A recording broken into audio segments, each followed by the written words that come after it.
Evening and welcome to the Bryan Board of Public Affairs meeting for May 22nd or May 26th, 2015. First on the agenda is to approve the minutes of the May 5th, 2015 meeting. Everyone have a chance to review those? Yes. Seeing no changes, I'll make a motion we approve. Second. Jim?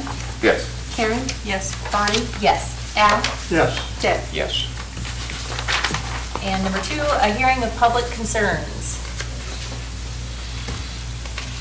Okay. I did have a couple of people approach me with concerns. One was wondering about budget billing. Is it possible for us to do budget billing like the gas company does?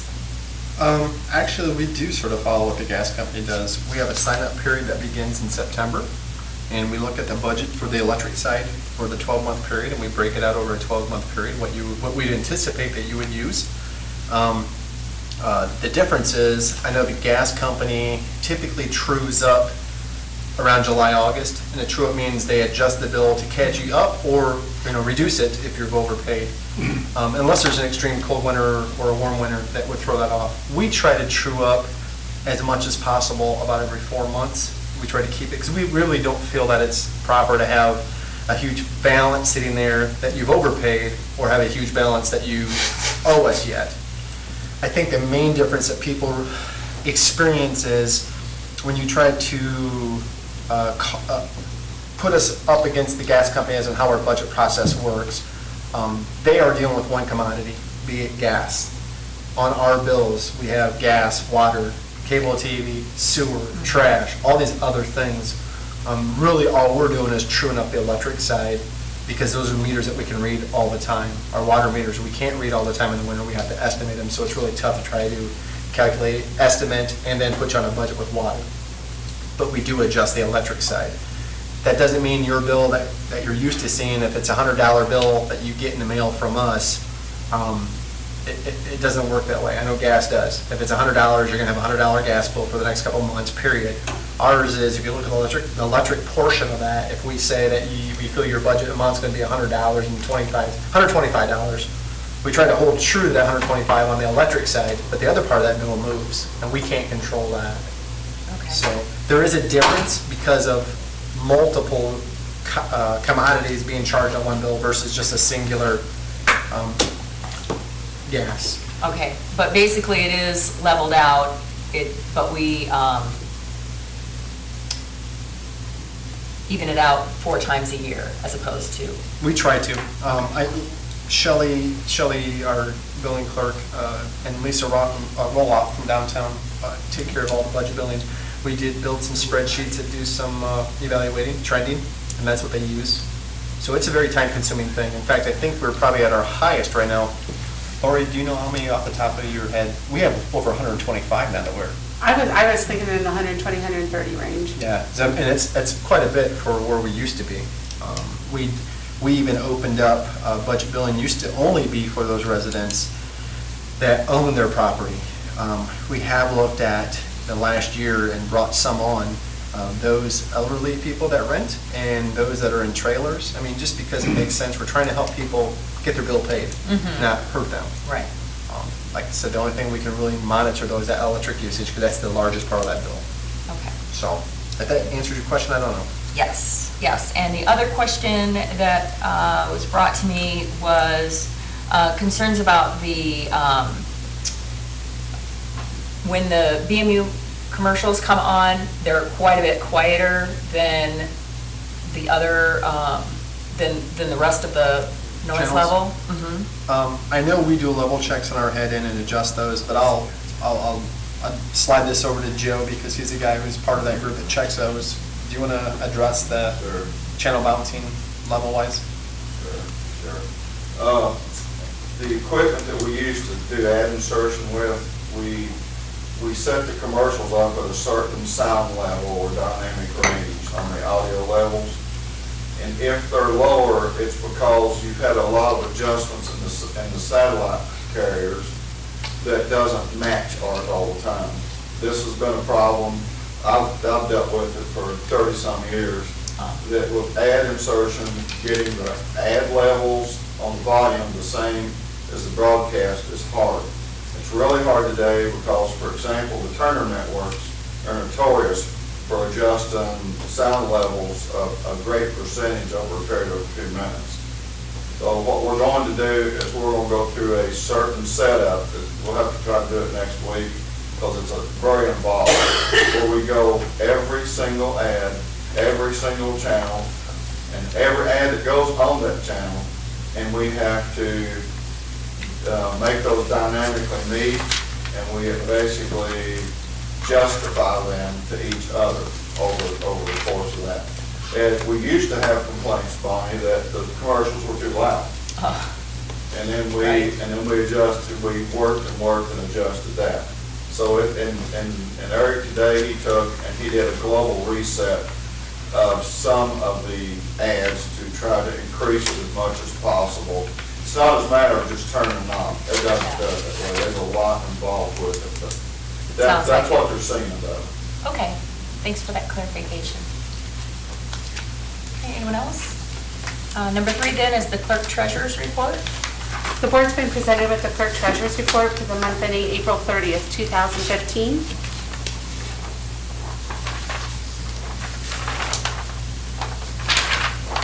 I move. Second. Al? Yes. Karen? Yes. Bonnie? Yes. Jim? Yes. Dick? Yes. Number 4, a resolution to upgrade the Ethernet circuit with Sprint Solutions Incorporated. Okay, this will be resolution number 20, 2015. That's correct in the morning form. A resolution authorizing the Director of Utilities to upgrade the 500 megabyte per second Ethernet circuit to a 1,000 megabyte per second Ethernet circuit with Sprint Solutions, Inc. at a cost of $5,292.50 per month for a 3-year term, rescinding resolution number 1, 2014, and declaring an emergency. So to give you a little history real quick on this. At the last meeting, we talked about the net neutrality and our capacity overall and the things that we were experiencing as a communication group. And Joe and I at that time had discussed and made mention that we're at that point where we're probably going to have to go out and start securing an extra 500 megabytes per second or megabytes of capacity. And we have that ability with Sprint when we did our first initial 500 meg circuit. After the meeting the next day, Joe and I sat down and he started showing me some of the capacity trending numbers, and there are times when we're hitting 480 megabytes on our current Ethernet connection. Now, with all the other information that we had out there about how we're going to have to shut this Persera equipment down and do all these things, we found some workarounds, but it required having this capacity to help balance the system. Now, it's not going to completely mitigate any other problems that we may experience, but it helps balance and opens up the capacity so that we have that ability to move that data around, okay? So Joe, based on our conversation, started to make contact with Sprint and all those people that we deal with. And it just so happens because we had a contract in place and we had that capacity spare sitting there as part of the original contract. We never, we chose not to take it. They came back and said, yeah, we can make this happen really quick for you guys. We don't have to go through all these loopholes like we did the first time. But we're having sort of a special. We need to move on this pretty quick.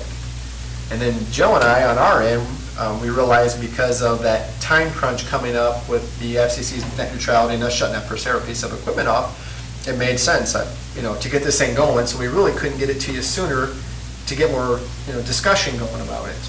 So what you have is our current circuit is a 500 meg Ethernet circuit. We hit at times 480 megs on it, so we do get fairly high. We need the extra capacity to continue to provide a product that is competitive in our operational environment. And the additional $1,100 monthly increase is minimal as we break it down.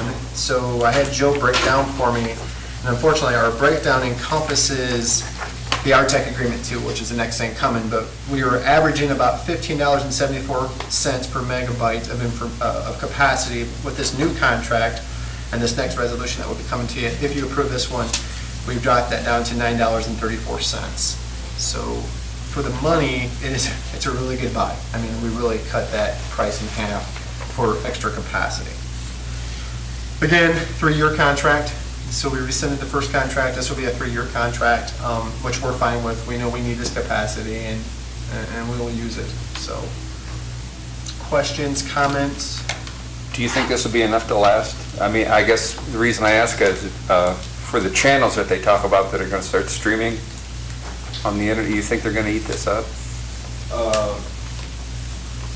Yes, eventually it'll be eaten up, yeah. Eventually it will, but this will not be this will take care of the bandwidth issue when net neutrality kicks in June. This will take care of the bandwidth issue that we have currently, but it will not take care of the port limitation issue out at the substations. That's a separate issue. It's basically just. We're getting involved here. Just imagine that you have a circuit coming out of the substation. And that circuit feeds X number of homes for cable loads, okay? That circuit has a certain amount of capacity is all it has. And if everyone on that line, on that circuit, eats up all that capacity, what you will have is you will have slowdowns, potentially. Could have slowdowns because of the overuse. That will not be the case in every circuit throughout town, throughout the substations. It'll be, we have no idea if it's one or whatever. But without upgrading this circuit to the 1 gig, 1,000 megabits from the 500, without that, we will be, in the next couple of weeks when we make this change, we will be basically flatlining the internet bandwidth most of the time.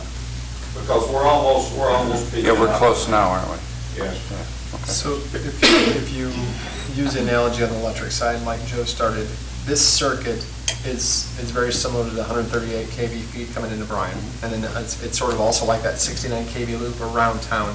At that voltage, the quantity of that allows you to balance the substations as a group, where the port limitations that Joe discusses are single feeder circuits out of a substation, let's say. Right. Those are limited to point A to point B and what's being required out of them to do this work. We can't balance that. But this allows us to balance the bigger picture. Now your question, is this going to stop us from in the future having to get more capacity? You know, the trend in the internet world, that side is capacity is king, and that's what that whole net neutrality stuff was all about, you know. I don't foresee this eliminating or helping in the future reduce capacity. I think we're going to have to continue to stay on top of the game and keep looking at this capacity structure and saying what makes sense for our customers and what makes sense for us. Now, we will begin to realize the savings in about a year, a little over a year and a half or so, because we have a backup OC3 circuit that's coming at the end of 2016. Its term on its contract is up. So at that time, it doesn't make sense for us to pick up that circuit again under contract because we have the Ethernet connection. At that time, it makes more sense for us to then look out there and say, what's available, what's it going to cost? You know, because we're paying X right now for this other circuit, which we use. It's very well used circuit. But that same dollars for that in the future, what can I get for that? So capacity, unfortunately, is one of those commodities that's going to keep taking. Keep up. You have to. And if we don't, we can't offer the things to be competitive, and we can't be who we need to be. So that probably was more muddy than anything else, and I apologize. Thank you. Good explanation there, Joe. Yeah, well, So you're probably looking at some equipment upgrades, possibly? We have to look at that as budget contract. Okay. Yes, sir, we do. Thought this was a good idea. Just in time, too. yeah. Yeah, it seems like something we really need to do. I'll entertain a motion. I'll make a motion, we approve resolution 20. Jim? Yes. Dick? Yes. Bonnie? Yes. Karen? Yes. Al?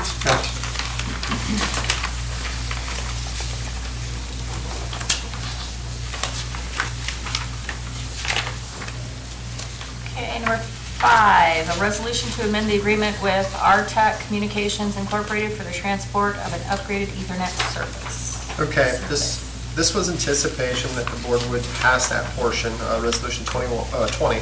This is resolution 21, 2015. a resolution authorizing the Bryan Director of Utilities to amend the agreement with Artec Communications, Inc.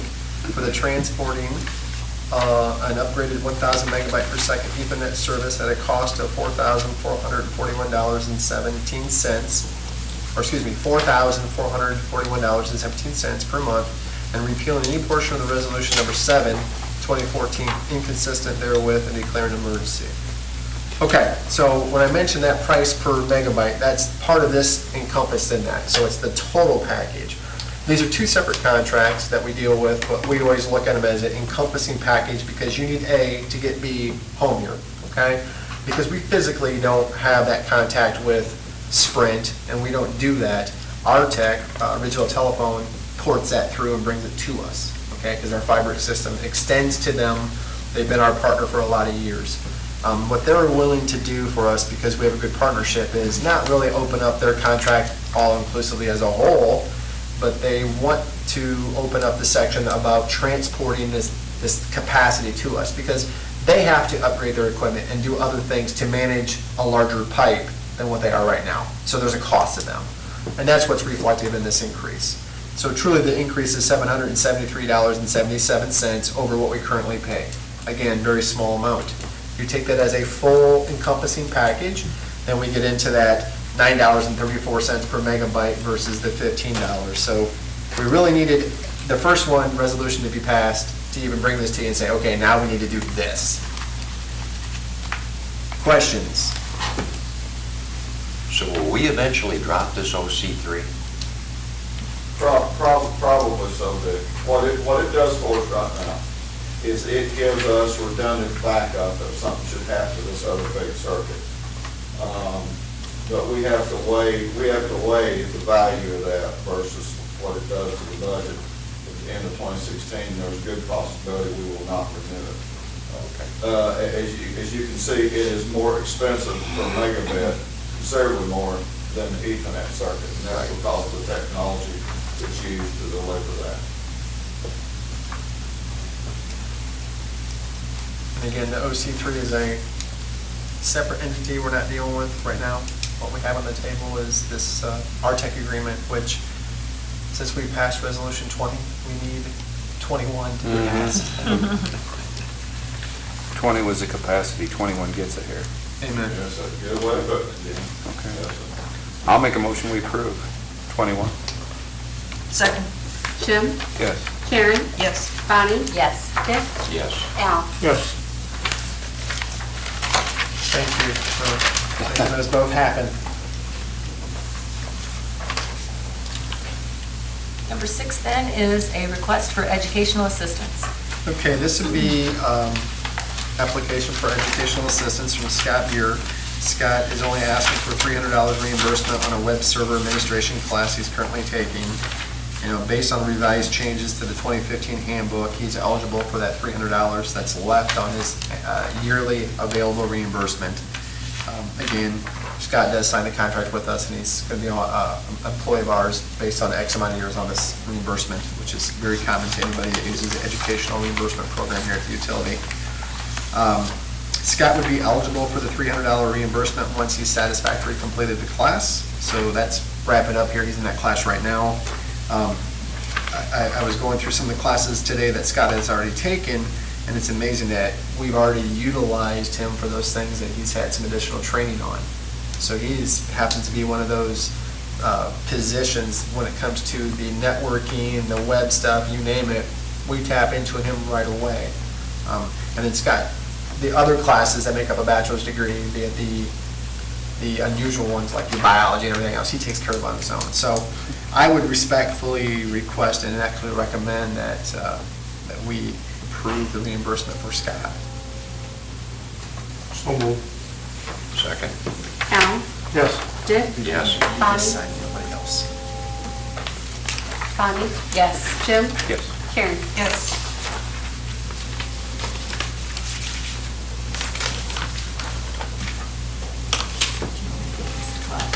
You can need it tonight.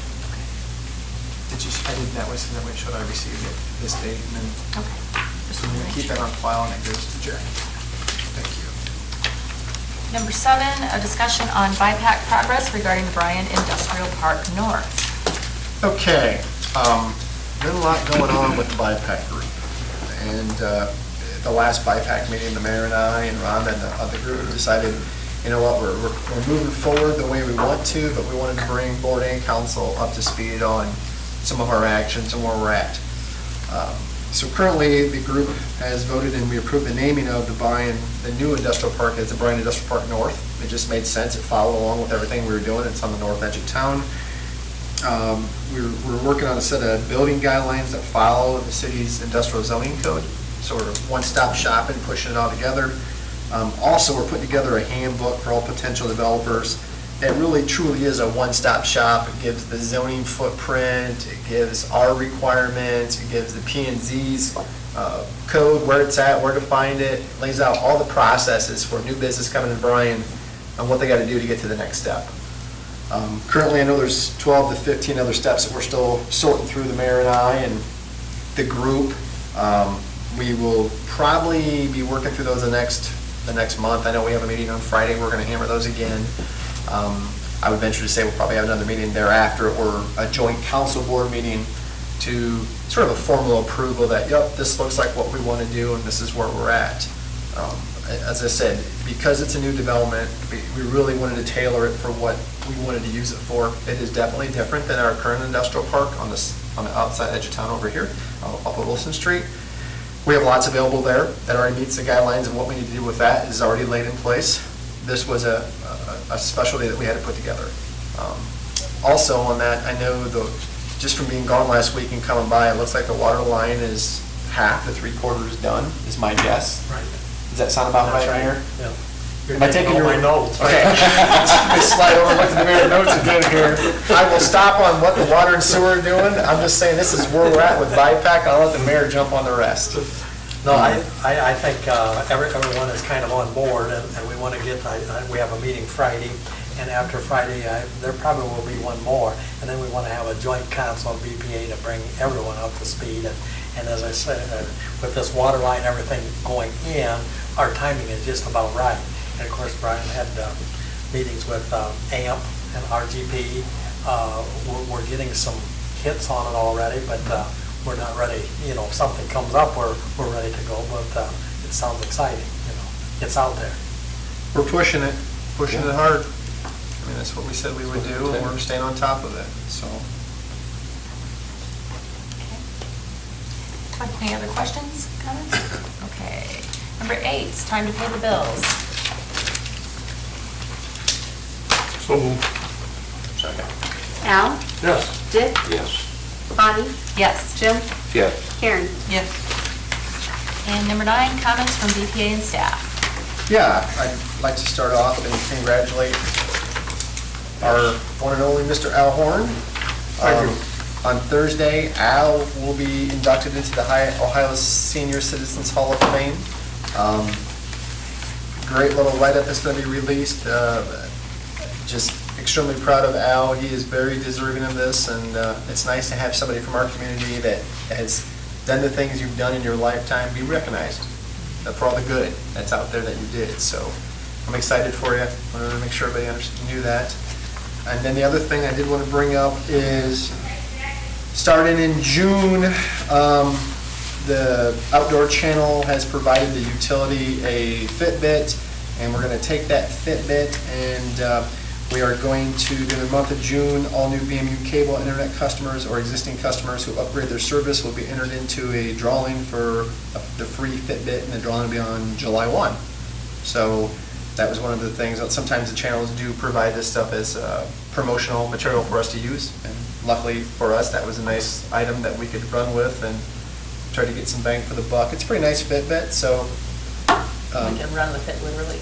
I literally run, work out, and watch TV with it. So I'm excited about it. I would encourage anybody that wants to hop You on said our that's the system. outdoor channel?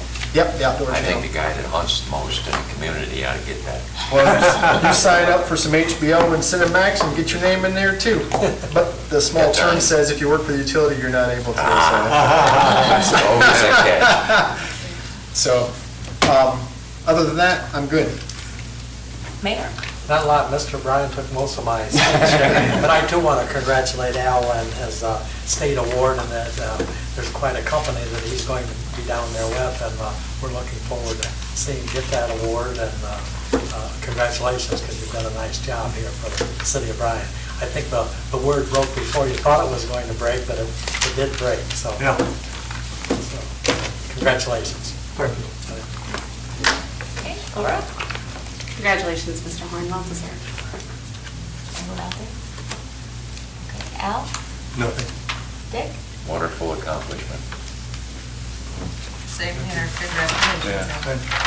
Congratulations. I mean, I'm sure in your lifetime, you've done a lot, obviously, and you've seen a lot. I envy you to a point that, I mean, you've seen things that a lot of people will never live to see. But I appreciate all the help you've given me over the time I've been on the Tell you board. the I've learned a truth, lot from you. you know, going out getting money for levies is a tough job. But without money, you'll never pass a levy. Yeah. Remember how you and I stood there when the trash was given out, soliciting? It was work, but a lot of fun. You meet good people, and there's always a negative, but there's still a lot of good people out there. Well, congratulations, that was well Thank you, deserved. Bonnie. Okay. If there's nothing else, I'll entertain a motion to adjourn. So, second? Al? Yes. Jim? Yes. Bonnie? Yes. Karen? Yes. Dick? Yes.